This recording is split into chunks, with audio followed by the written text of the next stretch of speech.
Tem uma outra notícia, uma outra informação. A Polícia Federal identificou novos indícios da suposta ocultação de patrimônio envolvendo o ex-banqueiro Daniel Vorcaro. Foi preso preventivamente desde março, né? As informações constam em um relatório de investigação que foi citado pelo ministro do Supremo, André Mendonça, na decisão que negou o pedido de prisão domiciliar apresentado pela defesa.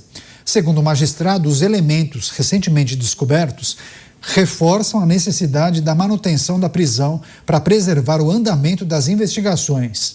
O relatório da PF menciona fatos novos que apontam para movimentações financeiras com características compatíveis com estratégias de ocultação, blindagem ou deslocamento de patrimônio, o que na avaliação dos investigadores pode comprometer a apuração e a investigação desses fatos. Deixa eu começar com o Bruno Musa, porque é interessante essas informações que vieram à tona hoje, Musa, quando a Polícia Federal aponta indícios de ocultação patrimonial, porque você sinalizava para isso após aquela elevação da proposta de devolução de recursos, né? Porque como alguém, no estalar de dedos, arruma 20 bilhões, né? Você acha que essas informações acabam se conectando àquela avaliação que você fez lá atrás? Sim, se conectam sem dúvida nenhuma, até porque depois em alguma parte da delação, acho que foi na segunda, ele chegou a, pelo menos saiu na boa parte da mídia a respeito de uma devolução, eventual devolução ou negociação de 40, 50 bilhões, e foi aí que eu trouxe aquele ponto meu que eu continuo batendo nessa tecla. Claro que há indícios de ocultação patrimonial de Vorcaro. Veja, na conta do pai dele, que era uma das peças ali do esquema todo, foram encontrados 2,2 bilhões de reais. Então, claramente há indícios importantes de ocultação patrimonial, mas uma coisa é você ter todos esses indícios de ocultação patrimonial, outra coisa é você dizer que eles possuem em liquidez algo como 20, 30, 40, 50 bilhões de reais. Aí que eu acho que é bastante questionável.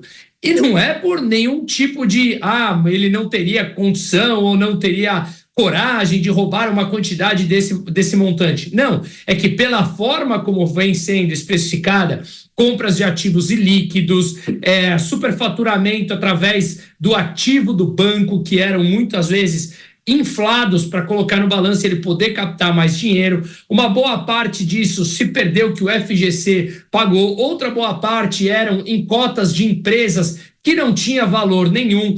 Então, de fato, é claro que ele tem alguns bilhões. Se for encontrado com o pai 2,2, claramente com ele é uma quantidade, ou nele, ou nas empresas, nesses indícios de bilhões de reais que estão aí espalhados pelo mundo como um todo, né? Agora, uma coisa é você ter ali para devolver 20, 30, 40 bilhões em liquidez direto. E aí, apesar desses fatos continuarem se correlacionando entre eles, mesmo assim, eu acho extremamente complicado. Se pegarmos, por exemplo, as pessoas, digamos, mais ricas do Brasil, mesmo assim, você olha e fala, ok, será que ele tem a condição de devolver esse dinheiro em liquidez, transformá-lo em liquidez do dia para a noite? É uma quantidade colossal de capital. Então, claro que ele estaria negociando numa quantidade de anos, mas mesmo assim, eu acho que haveria aqui uma negociação para que isso pudesse passar e aí depois novas renegociações seriam feitas ao longo do tempo, porque aí eu posso estar errado, mas eu duvido muito que ele tenha essa quantidade de dinheiro assim em capital mesmo. Uma rápida parada para você que nos acompanha pela rede.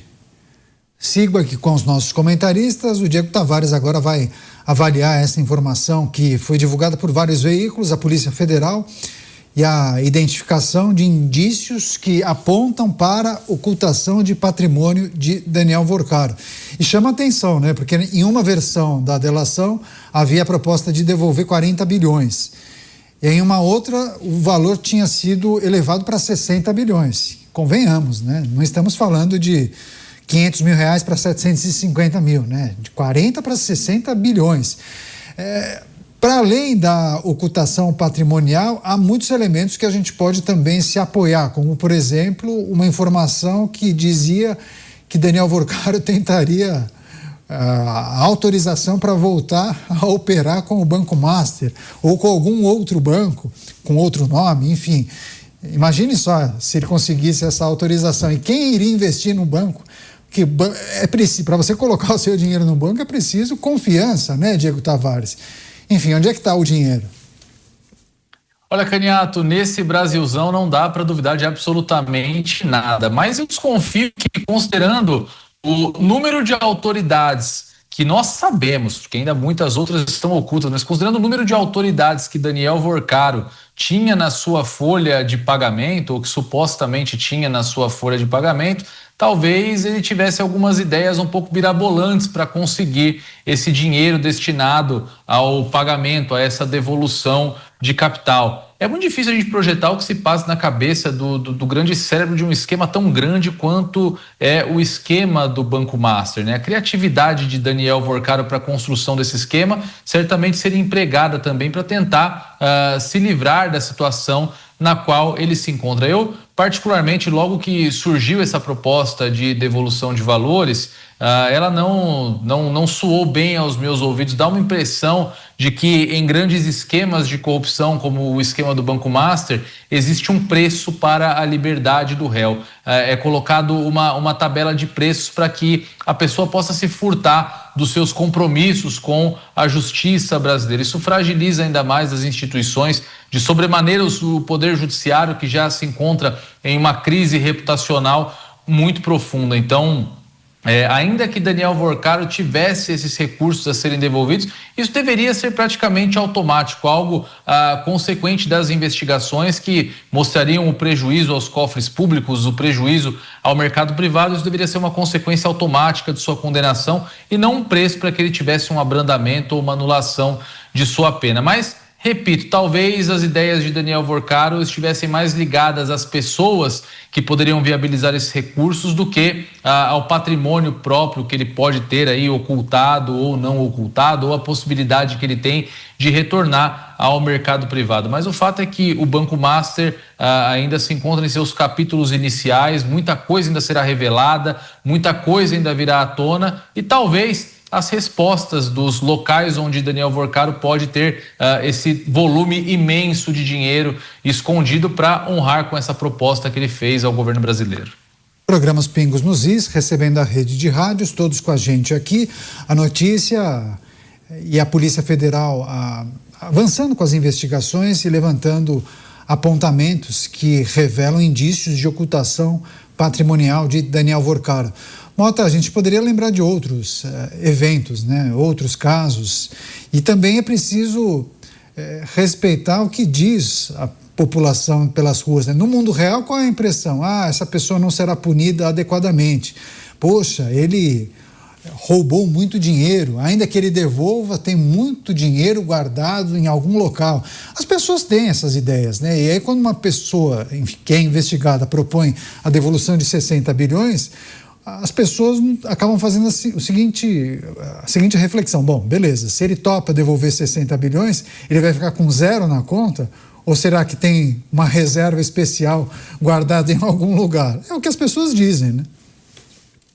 É o que a lógica indica, né, Caniato? É impossível que alguém com esse perfil envolvido num escândalo dessa dimensão consiga devolver tudo que foi desviado. Não é nenhuma questão só dele querer. É que esse dinheiro deve estar guardado de tantas formas diferentes, investido no nome de outras pessoas, já deve ter virado imóvel, pedras preciosas, dinheiro em espécie, guardado em cofre, quem sabe até enterrado em algum lugar. Então, é simplesmente impossível conceber que uma pessoa como essa vai devolver todo o dinheiro. E para o cidadão comum, cada vez que as pessoas escutam falar desse assunto, isso soa como um deboche, né? Porque um trabalhador médio brasileiro, talvez ele fique a vida inteira trabalhando, economizando, se sacrificando, e ele não terá no final da vida dele uma poupança de R$1 milhão. R$1 bilhão são 1.000 milhões. Aí você fala de 60 bilhões e essas cifras, né? O pai foi preso, o pai dele tinha na conta, parece que era isso, né? Tinha na conta 1 bi. Então, essas cifras, elas soam como um deboche. Elas, para as pessoas comuns, normais, trabalhadoras, elas são evidência de que o Brasil é controlado, dominado por uma casta para a qual o dinheiro funciona de uma forma completamente diferente do que funciona para nós. Então, o simples fato desse escândalo acontecer, e tem esse escândalo, tem o escândalo do INSS, do qual quase não se fala mais, né? O que aconteceu com aquele dinheiro desviado? Foi devolvido? As pessoas foram punidas? Ninguém sabe, porque o escândalo do Master já ocupou espaço. E anotem o que eu digo, daqui a pouco virá um outro escândalo, maior, mais escandaloso do que esse, a gente vai esquecer do escândalo do Master. E a quantia que foi encontrada na conta do pai de Daniel Vorcaro foi de 2 bilhões e 200 milhões, viu, Mota? Eu fico imaginando, pai, eu tive um problema aqui, eu vou precisar fazer um Pix para você, vou mandar um dinheiro, né? Daí aparece lá 2 bilhões e 200 milhões. Mas, Dávila, o que é preciso trazer e considerar a partir dessas informações que alguns veículos têm divulgado dos indícios de ocultação patrimonial de Daniel Vorcaro? Agora que ele está detido, naturalmente, ele não consegue fazer a gestão desse patrimônio. Só que, como bem destacou o Mota, isso deve ter se transformado em imóveis, dinheiro aplicado na conta de empresas, né, empresas de fachada, muitas vezes até fora do país. Deve ser um trabalho delicado, minucioso para identificar esses recursos, não? Canhato, vou pegar aqui um gancho no meu amigo Mota, que lembrou do INSS e outros rombos. Vamos fazer uma somatória rápida aqui.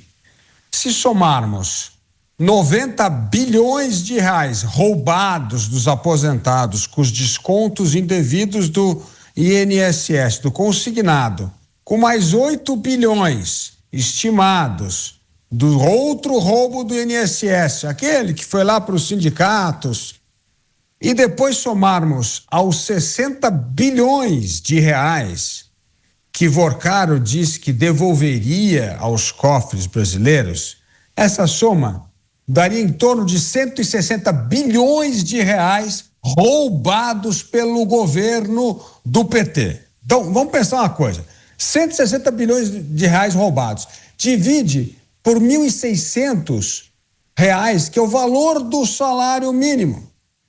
Veja quanto passou de assalto, de roubo, de corrupção debaixo do nariz do governo. É uma vergonha, é um escândalo. E mais escandaloso do que o valor é justamente a conivência do sistema, do Estado, da máquina do governo em tentar abafar estes enormes roubos, corrupção, escândalo que afetam a vida do brasileiro. Porque esse é o dinheiro que está deixando de ir para a educação, deixando de ir para a saúde, deixando de ir para a segurança pública, para ir para os bolsos de sem-vergonhas, de corruptos, de bandidos que esperam, em algum momento, que o Estado vai dar uma canetada e livrar todo mundo das penas e das cadeias, como aconteceu na Lava Jato.